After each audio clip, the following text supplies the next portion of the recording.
Louvado seja nosso Senhor Jesus Cristo. Hoje é dia 25 de dezembro, celebramos o Natal do Senhor.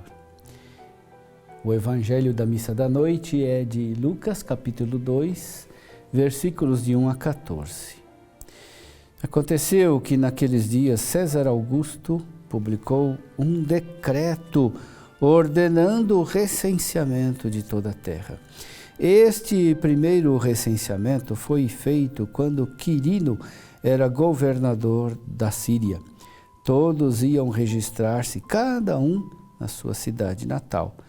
Por ser da família e descendência de Davi, José subiu da cidade de Nazaré, na Galileia, até a cidade de Davi, chamada Belém, na Judéia, para registrar-se com Maria, sua esposa, que estava grávida.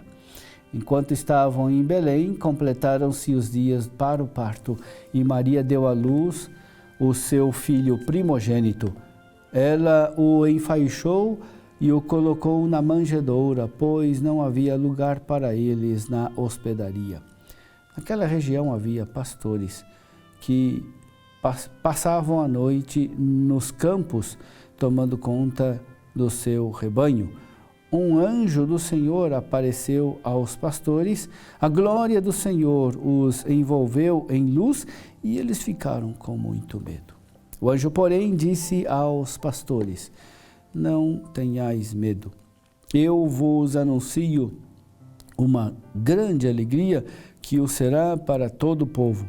Hoje, na cidade de Davi, nasceu para vós um Salvador, que é o Cristo Senhor. E isto vos servirá de sinal. Encontrareis um recém-nascido envolto em faixas e deitado numa manjedoura. E, de repente, juntou-se ao anjo uma multidão da corte celeste. Cantavam louvores a Deus, dizendo: glória a Deus no mais alto dos céus, e paz na terra aos homens por ele amados. Meu irmão, minha irmã, aconteceu que naqueles dias César Augusto publicou um decreto ordenando o recenseamento de toda a terra. Este recenseamento foi o primeiro feito quando Quirino era governador da Síria. Com estas palavras, Lucas introduz a sua narrativa sobre o nascimento de Jesus e explica por que ele aconteceu em Belém, um recenseamento, com a finalidade de determinar e depois cobrar os impostos. Essa é a razão pela qual José e Maria se deslocam de Nazaré até Belém. A menção de César Augusto não é por acaso, ela é intencional. Serve para colocar em relação Jesus e César Augusto. O que eles têm em comum? O que eles têm de diferença? Há uma inscrição histórica na qual vemos como César Augusto queria ser visto, como ele queria ser considerado pelos seus contemporâneos. O nascimento do imperador conferiu, essa é a citação, o nascimento do imperador conferiu uma fisionomia diferente ao mundo inteiro. O mundo teria se arruinado se não tivesse nele nascido e brilhado uma felicidade universal. A providência que dirige a nossa vida acumulou este homem de tais dons para a nossa salvação e para a salvação das gerações futuras. O dia do nascimento do imperador foi para o mundo o início de um novo tempo. A partir do nascimento do Salvador, deve começar uma nova contagem do tempo. É um texto do século IX a.C. Notem que César Augusto se considera e deseja ser considerado Soter, Salvador. O próprio título de Augusto possui uma conotação divina, significa adorável, divino. O imperador César Augusto queria ser considerado como Salvador, que começou um novo tempo e por isso o tempo devia começar a ser contado de novo a partir dele. Duas coisas importantes já podemos indicar sobre o nascimento de Jesus. Jesus não é um mito, ele é um personagem histórico que pertence a um tempo e a um lugar. Nasceu em Belém, no tempo de César Augusto, quando Quirino era governador da Síria, no contexto de um recenseamento. No tempo do nascimento de Jesus, todos falavam de paz, de justiça para o mundo todo. Também César Augusto se fazia chamar de Salvador e de Príncipe da Paz. Depois dele, os imperadores romanos faziam questão de serem saudados com vários títulos, como estes: Restaurador do mundo, Esperado do povo, Restituidor da luz.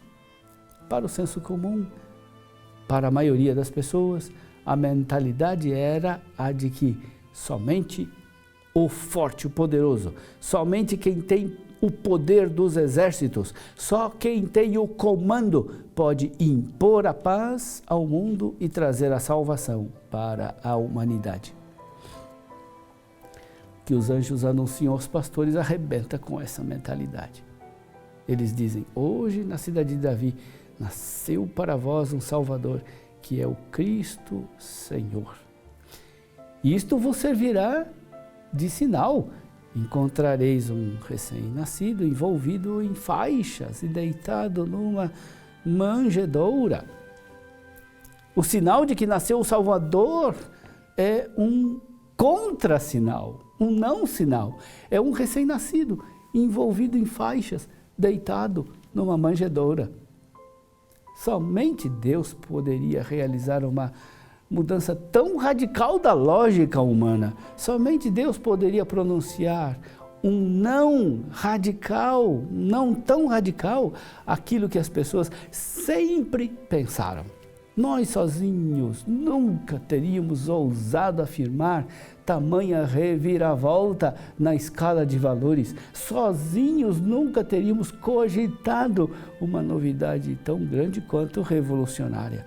O Salvador, o Príncipe da Paz, o Cristo Senhor, é este recém-nascido, envolto em faixas, deitado na manjedoura. O que viram os pastores e o que nós devemos ver? O menino envolvido em panos já antecipa a hora da morte e da sepultura de Jesus. Jesus é desde o seu nascimento o imolado e a manjedoura se torna já o altar do sacrifício. A manjedoura é o lugar onde os animais encontram o seu alimento. No Natal está deitado na manjedoura aquele que é o pão descido do céu para ser nosso pão da vida. A manjedoura se torna então a mesa de Deus, para a qual somos convidados para comer o pão de Deus.